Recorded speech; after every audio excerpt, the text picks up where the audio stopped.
నమో భగవతే సూర్యాయ. హర్షవల్లి క్షేత్రంలో వేంచేసి ఉన్నటువంటి శ్రీ సూర్యనారాయణ స్వామి వారిని ద్వాపర యుగాంతంలో దేవేంద్రుడు ప్రతిష్ఠించినట్టుగా స్థల పురాణం. ఆరోగ్యం భాస్కరాది చేత్. ఈ సమస్త జగత్తు మానవాళి ఆరోగ్యం సూర్యనారాయణ స్వామి వారి అధీనంలో ఉంటుంది. నిత్యం ఎవరైతే సూర్యనారాయణ స్వామిని ఆరాధిస్తారో వాళ్ళకి సంపూర్ణ ఆరోగ్యం సిద్ధిస్తుంది అనేది ఆర్యోక్తి. ఈ సూర్యనారాయణ స్వామి వారిని ద్వాపర యుగాంతంలో దేవేంద్రుడు ప్రతిష్ఠించడం వెనుక ఒక పురాణ గాథ ఉంది.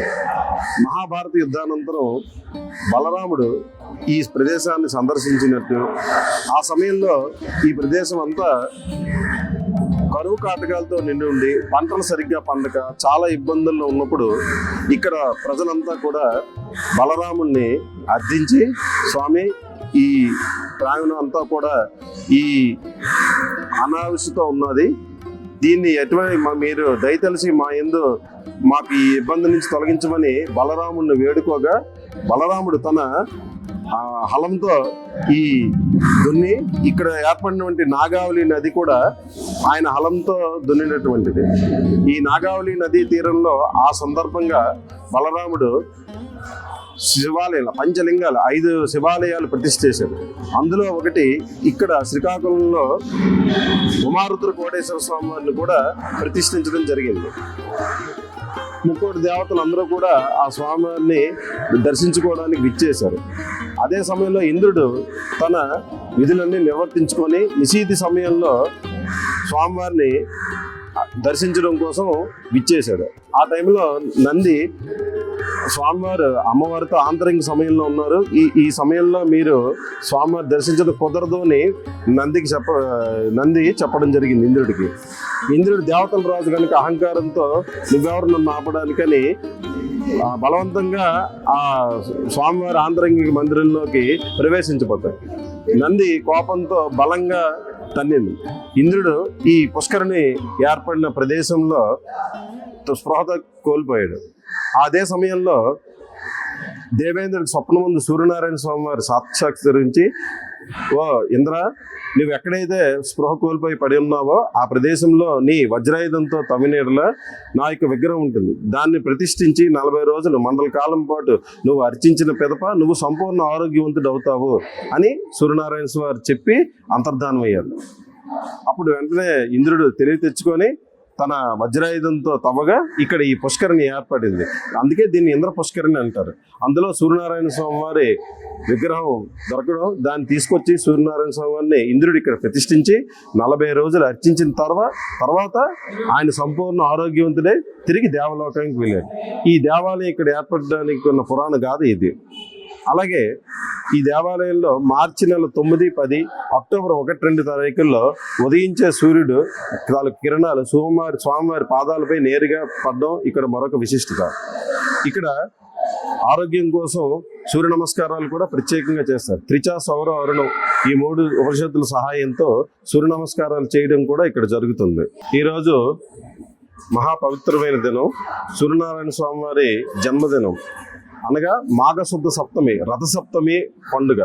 ఈరోజు లక్షలాదిలో భక్తులంతా కూడా సూర్యనారాయణ స్వామి వారి దేవాలయానికి విచ్చేసి స్వామివారిని దర్శించుకుంటారు. ఈ రథసప్తమి రోజున స్వామివారికి నిజరూప దర్శనంతో పాటు పంచామృత అభిషేకం ఉంటుంది.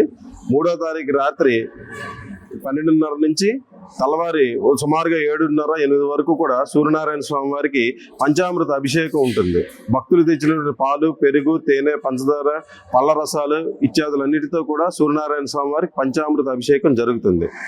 ఎవరైతే మాఘశుద్ధ సప్తమి, రథసప్తమి రోజున సూర్యభగవాన్ జయంతి రోజున దర్శించుకుంటారో వారికి 1,000,000 జన్మల శోక దారిద్ర్య నాశనం జరుగుతుందని ఆర్యోక్తి.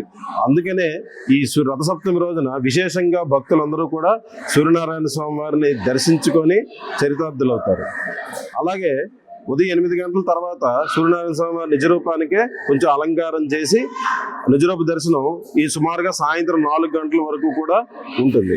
4 గంటల తర్వాత పుష్పమాలంకృతం చేసి స్వామివారికి అలంకార రూప దర్శనం రాత్రి సుమారుగా 12 గంటల వరకు కూడా ఈ సూర్యనారాయణ స్వామి వారికి దర్శనం భాగ్యం భక్తులందరికీ కూడా ఉంటుంది.